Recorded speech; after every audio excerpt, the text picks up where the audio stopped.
Hey, everybody, I wanted to do a little presentation on this, the requirements of getting certified um, through different agencies to work on air conditioning. And, a lot of it came from the Clean Air Act, and there was the Montreal protocol developed later on. So let's go ahead and get started. I'll keep on rambling if I don't. Okay, let's get into this bad boy here. All right, so let's start off with some basics. I, it's a little something I kind of put together in some facts that I found. Uh, but there are two distinct certifications that you can get into. There's the 608 and the 609. But why do we have to be certified? Of course, I've talked about this in class, and if you're going to be doing any kind of repairs, you're going to have to break open the system. You're going to have to be certified. So any technician working for compensation being paid, which includes credit, goods, services. So I think that's pretty clear and opens up the refrigeration circuit of a mobile air AC system must be certified by an approved agency to legally do so. And there are people out there looking for people not doing it legally. So there is a fine. I'll bring that up later on in the class, but not, probably not today. But so yeah, I've said a little bit about the ozone layer and how R12, which is a CFC, actually was damaging the ozone layer. So it's destroying it, and it's gotten better. There's been studies showing that it is healing, but still we got to do our due diligence. Now, please don't think that it's only the automotive and the mobile type. It's others. We're just having to do our part. So HFC 134 replaced the CFC's 12 in the early 90s, about 93-ish, like that. Starting with newer model, so it was phased out. That's not saying they just go one day and said that's it, you can't use it anymore.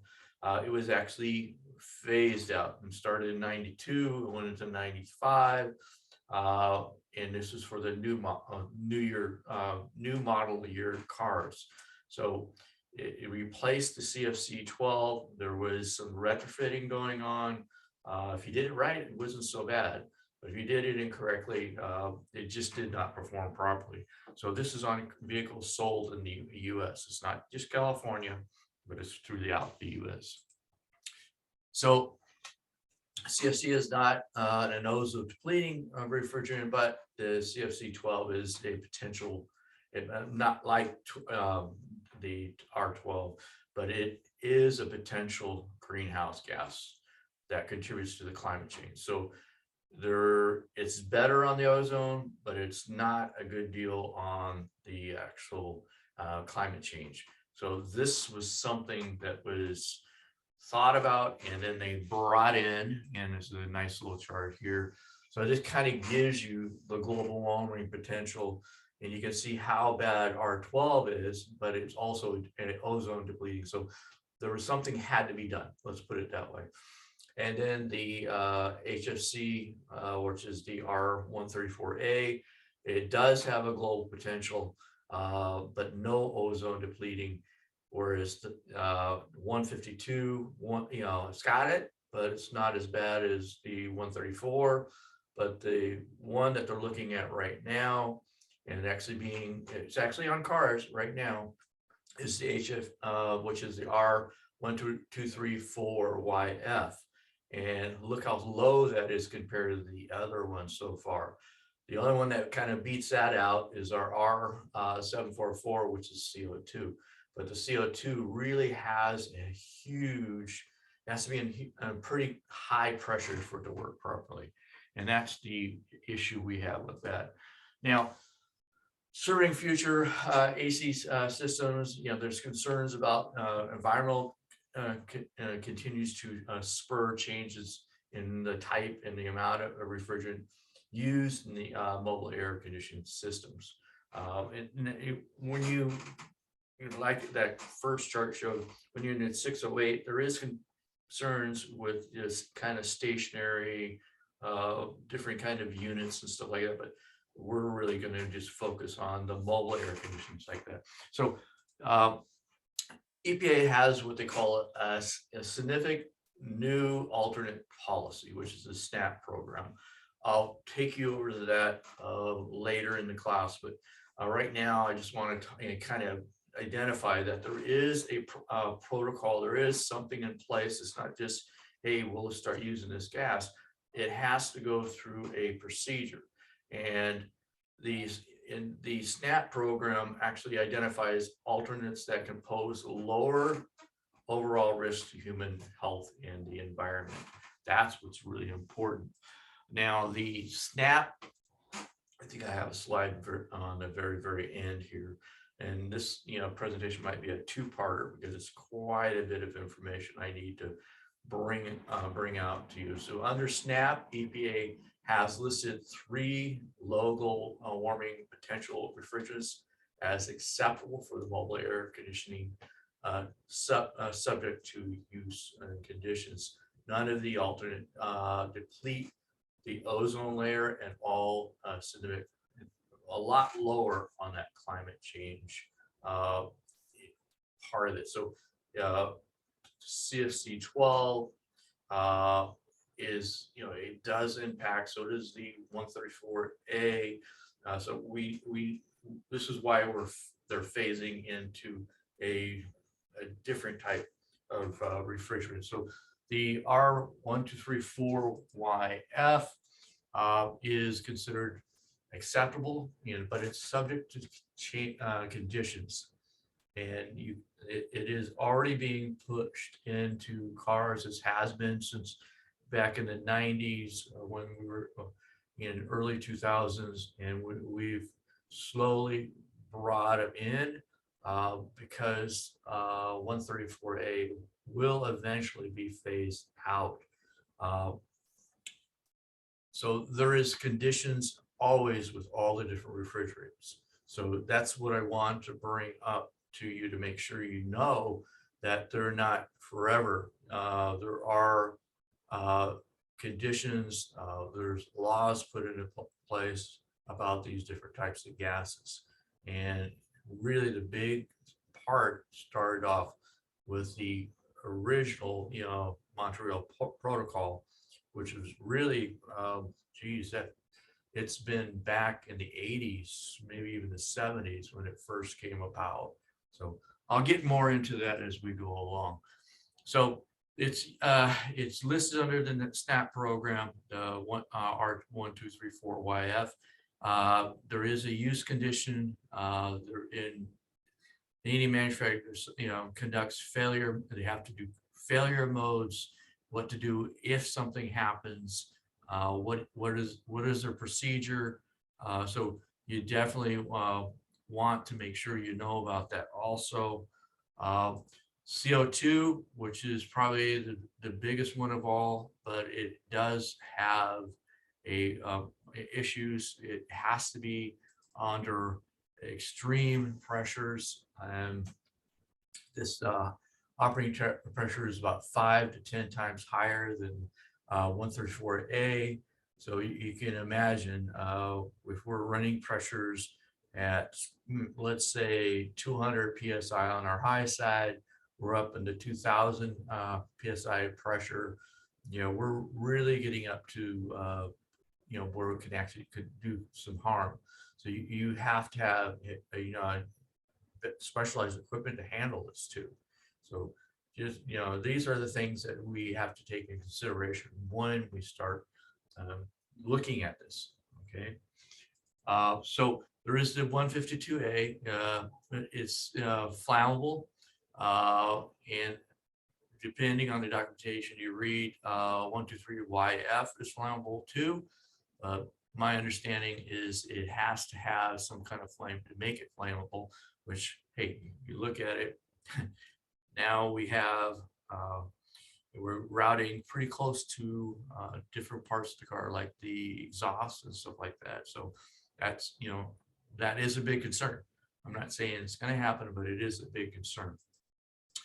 Now the 152A systems, they have the direct expansion valve is used like the 134A, and except that it addresses a flammable issue using a system feature called a loop system. Now, 1234YF is using some of the with a loop system, which I'll definitely get into this a little bit more as we go along. I just want you to know there are systems in place and that there are different ways of doing this.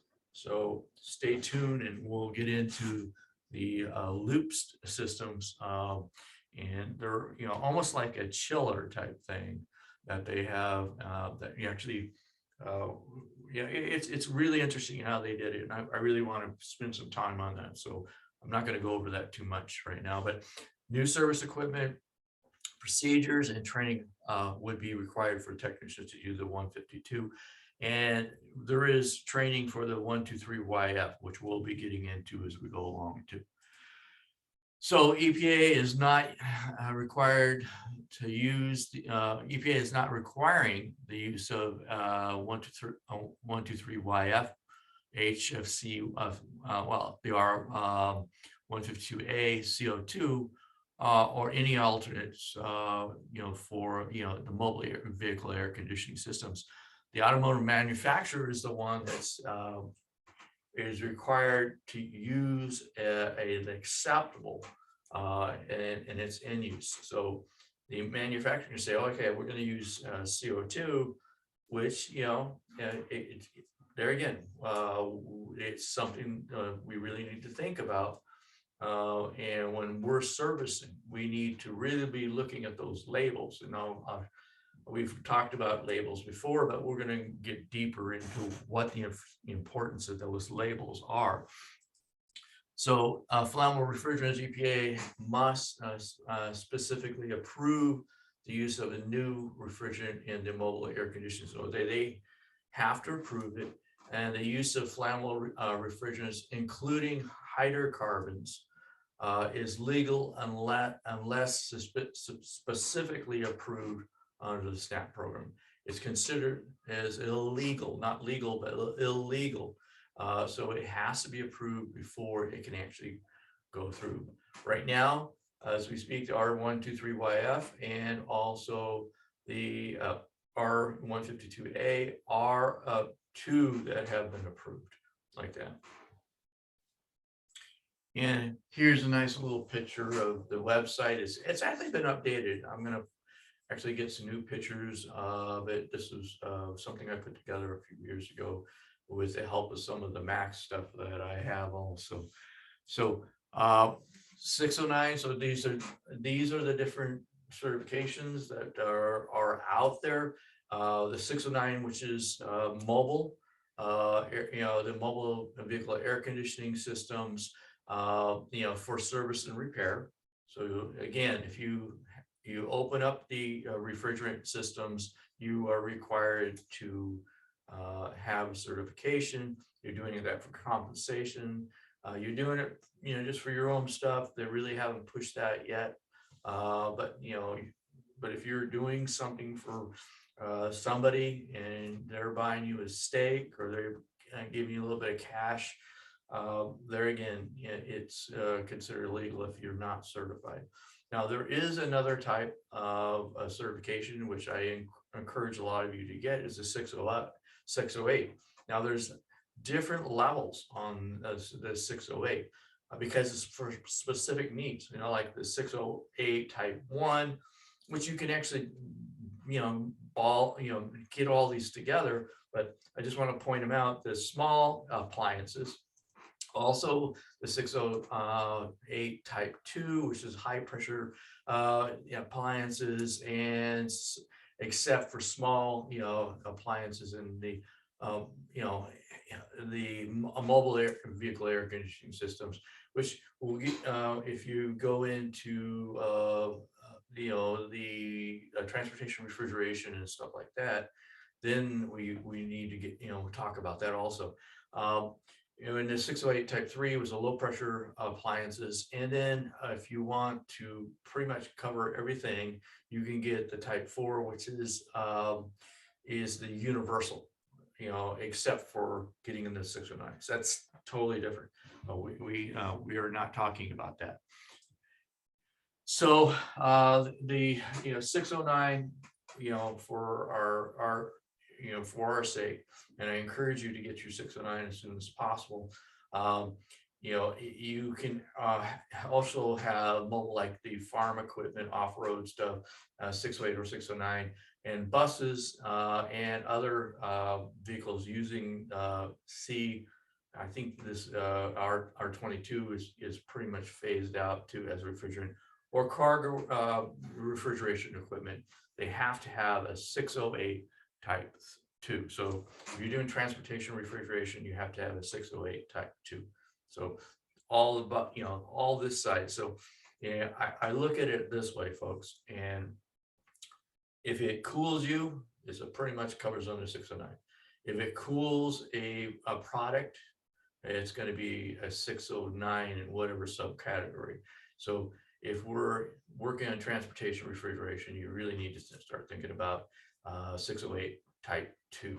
But I recommend you get both certifications. And the good thing is it's actually for life, unless they change that requirement. Now, this is under Section 608 of the Clean Air Act, international release, or intentional. I'm sorry, international. I know where I'm at. Intentional, release or venting, and this is scary. Of the refrigerant is illegal unless the refrigerant is specifically exempt from this prohibited. So the 60, if you look at the 60, the Clean Air Act, the only thing that really at this time that you can really vent is CO2, because it's naturally in our air. So you just want to be very, very careful about venting any type of gas. We do not know what the potential might be. So be very careful. Accidental release, you want to control it as much as possible, but intentionally just opening it up, letting it go out into the atmosphere is illegal.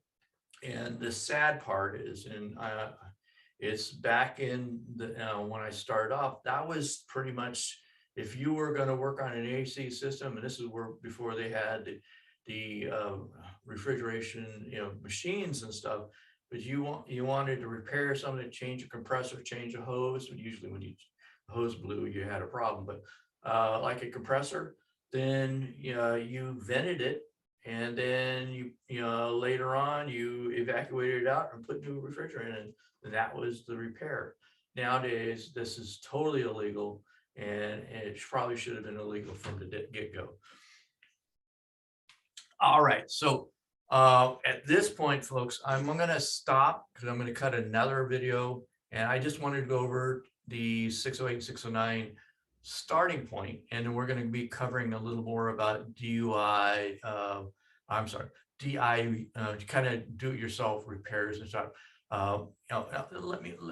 Then we'll get deeper into the 609 certification as we go along. All right, folks. Take care, and we'll be back with you in just a little bit here. Let's go ahead and stop the share for a second here, because I know that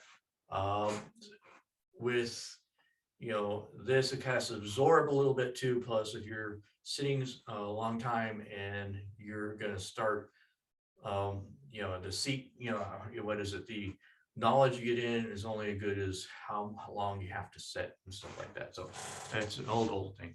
Anyways, I'll stop sharing for now. I'll talk to you soon. Take care of yourself, and I'll talk to you real soon. Bye.